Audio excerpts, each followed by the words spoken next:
What's up, everybody? Welcome back to the garage.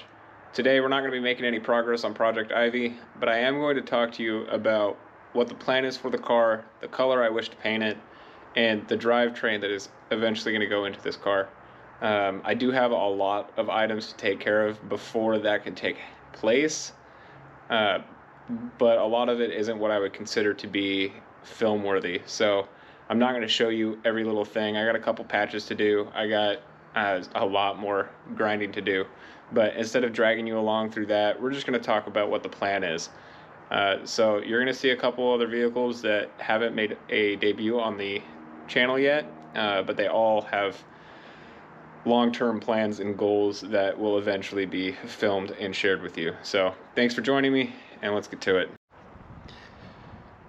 So here is my 1995 Ford Bronco. I've had it for a few years. I built it's a 351 Windsor based 408 stroker paired to a E4OD 4-speed automatic from Gearstar.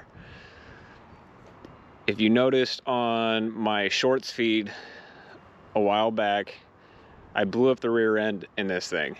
So with that in mind, this truck needs a complete go over. So the frame actually needs some attention.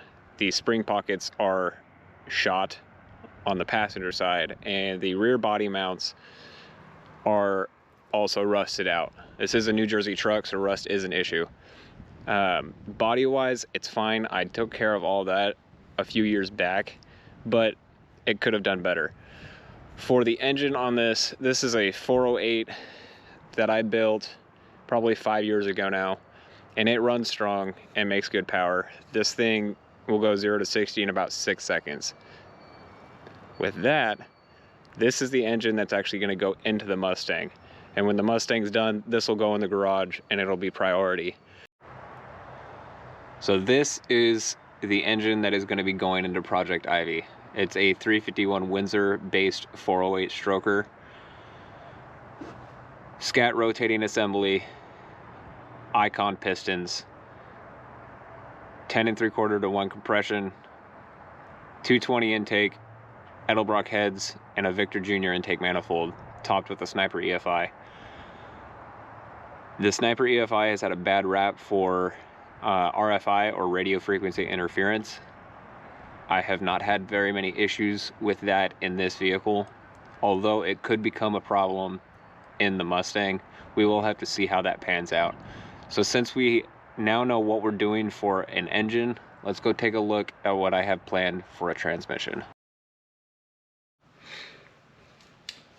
All right, so transmission choices. Originally, this car came with a C4 3-speed automatic.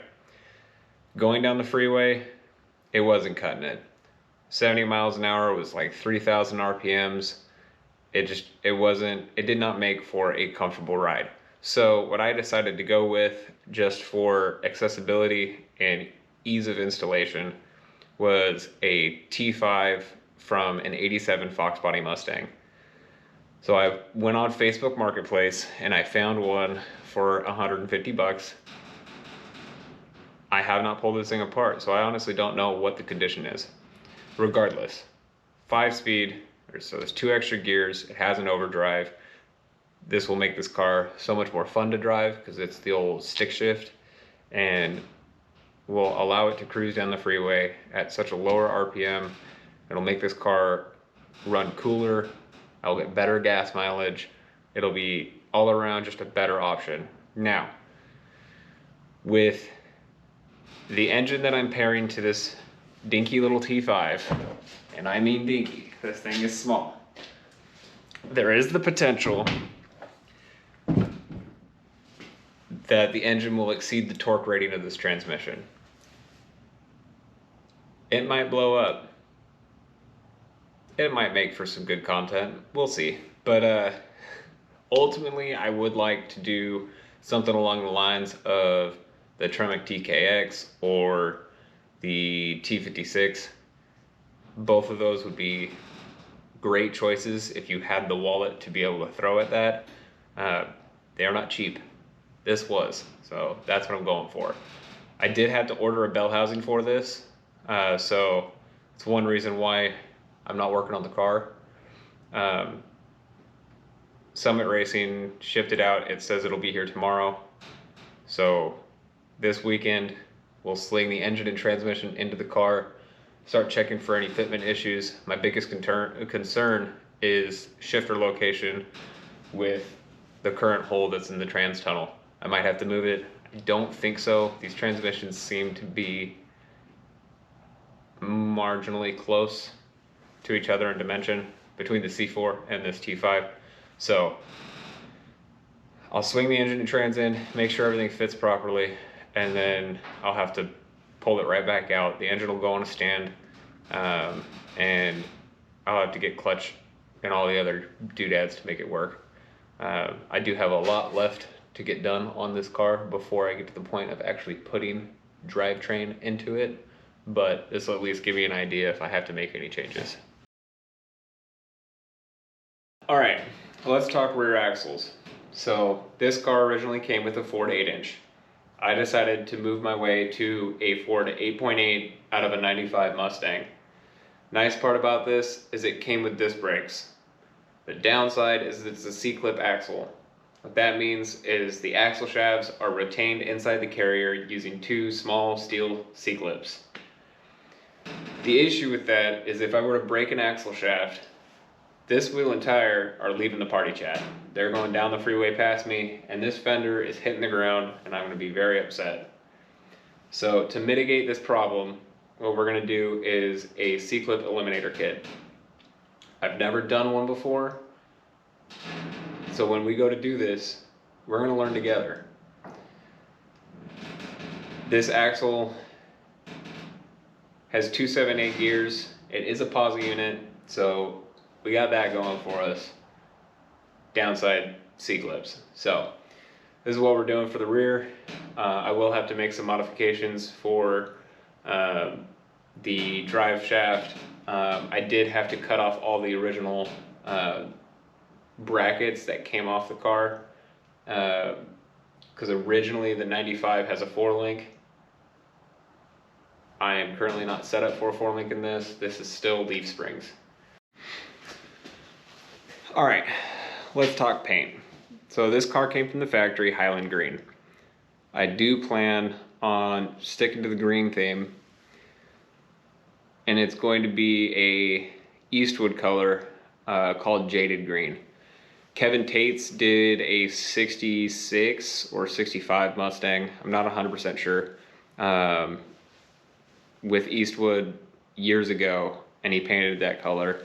I fell in love with it, and that's the color this car is going to go with. So Eastwood Jaded Green is going to be what this car gets painted. I've never painted a car. I have no experience. So if you do want to see, how to paint a car, check out Paint Society on YouTube. His channel. There's a lot of information in there. Dude is a phenomenal painter. Teaches you everything from blending panels to how to mask to how to set up a gun. Dude's got a lot of information to share, so check him out. But yeah, so suspension wise, I'm still trying to figure it out. I would like to do a 4-link in the back, and I would like to do coilovers all the way around. The front suspension is a little bit different. So from the factory, these cars had lousy suspension geometry. So what a lot of people did was they would go to what they call a Mustang 2 front suspension. There's a few companies out there that make a whole kit for it, and it comes with rack and pinion steering and the better geometry as well as coilovers. So that might be an option down the road, but for now, it's just factory, leaf springs in the back, and the factory geometry suspension up front. So that's the plan for the car. I do not plan on racing it. Maybe it might see a drag strip if I can convince certain people in my life to allow me to do something like that. But definitely I want it to be reliable down the road. I want it to get decent gas mileage. I want to be able to take a road trip in it if I so choose. I do not wish for it to be a dedicated drag car or a dedicated road race car. It is just going to be a all-around daily driver that I can get in and get on if I so choose. So that's the plan. Hopefully it gives you some insight as to what's going on in my head and what the ultimate goal is for the car. With that, I thank you for watching. I do apologize that we didn't get to do any actual work on the car today, but that is to come.